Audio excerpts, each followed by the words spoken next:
Ne pas railler, ne pas déplorer, ne pas maudire, mais comprendre. Ça paraît, je dirais même difficile. Hein? Est-ce possible dans ce monde d'aujourd'hui? On vous demande de ne pas railler, ne pas déplorer, ne pas maudire, mais comprendre. Ah oui, comprendre. La compréhension. Il s'agit de comprendre. Bref, essayons de voir ensemble tout ceci. Parce que dans cette vie que nous menons, il est difficile, voire impossible de ne pas maudire son voisin, railler son collègue de travail, de ne pas déplorer que les jeunes écrivent en texto, etc. Se plaindre ou encore juger est notre premier réflexe. Il semble même être naturel. Pourquoi faisons-nous cela? Parce que c'est un raccourci facile. Il vaut mieux mettre le doigt sur ce qui ne va pas sans se soucier de la cause du problème. Et pourtant, le comprendre, le saisir à la source serait peut-être encore plus simple que de se mettre dans un état d'énervement. Rien ne vient de nulle part.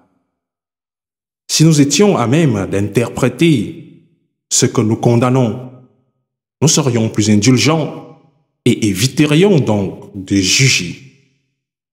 Il importe surtout de se demander pourquoi ces choses qui nous mettent hors de nous touchent autant. Comprendre les autres, c'est se comprendre soi. Ce qui nous atteint nous appartient forcément.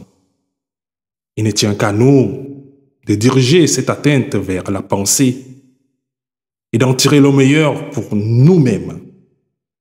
Ceci n'est pas une mince affaire, car c'est une remise en question permanente, qui est le pendant de ces situations limites.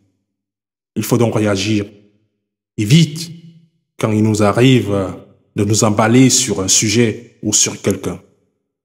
Mais c'est un bel effort qui n'en sera plus un quand nous aurons trouvé l'accès à la compréhension et des autres et de nous-mêmes.